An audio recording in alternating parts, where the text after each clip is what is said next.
Alright YouTube, so we are back with another Final Fantasy VII Remake discussion video. This time around we're asking the question of whether or not Square Enix is going to add more bombing missions to the game, to the story.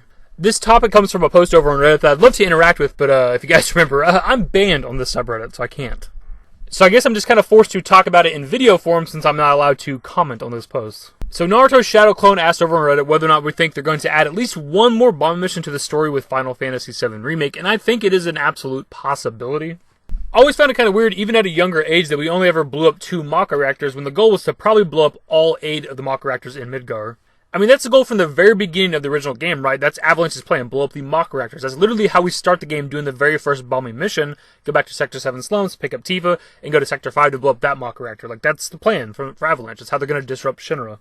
And you also got to factor in that they're going to add new story elements to this, whether people want that or not, it's going to happen. You're making an entire game inside of the Midgar segment, and it's 2 discs long. It's going to have a lot of new stuff that people are either going to like or not like. And we should be able to go to every single sector within Midgar, otherwise it's a waste to make the game Midgar only, which means if we can go to every single sector, we should be able to go to every single Mako reactor, right? Now, whether or not we can blow up every Mako reactor, I have no idea. At a younger age, I was always fascinated by the idea of what the other Mako reactors might look like, because the 2 we visit within Midgar are slightly different, and even the ones we visit throughout the world of Final Fantasy VII throughout Gaia are slightly different too, like the Nibelheim reactor.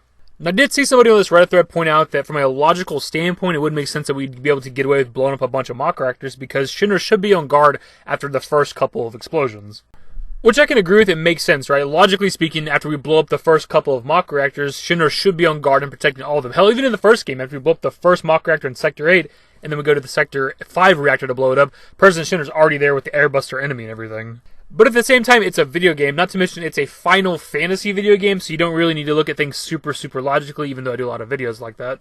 Plus, I think them protecting the other Mako reactors and upping the defenses actually works from a video game standpoint, because as you go through a video game, it generally gets harder, right? The enemies get stronger, the bosses get stronger, and the same can be said as you blow up the Mako reactors within Midgar. After we blow up, like, the 3rd one, then the other 5 get stronger. As we blow up the 4th one, the other 4 get stronger, etc., etc. Now, I'm not necessarily saying that we should be able to blow up all 8 of the reactors within Midgar, though I wouldn't be against that, but I'm just saying it could work.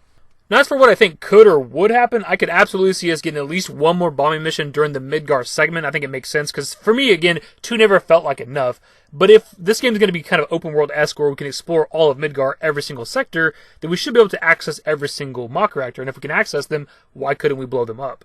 But I do think 3 is a safe number. Maybe we get away with blowing up 2 reactors, and then the last one we do is similar to the original game. It's a Sector 5 reactor, Shinra, Airbuster, Cloud falls down to the slums meets Aerith.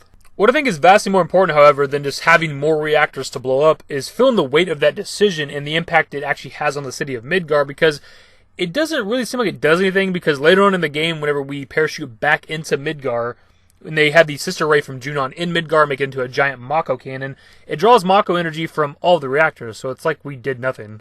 I'm not really sure if there's some expanded lore as to why this is. Like, if we blow them up, shouldn't they not be working? Like, unless maybe Shinra was able to repair them in a very short amount of time.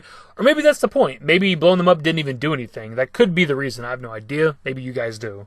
By the way, my dudes, that's pretty much the video. I'll pass off to you. What are your thoughts on this? Do you think they're going to add any more bombing missions when it comes to Final Fantasy VII Remake? With the game being Midgar only, and potentially the entirety of Midgar being explorable, which should, if you have access to all the sectors, you should have access to all the Mako reactors.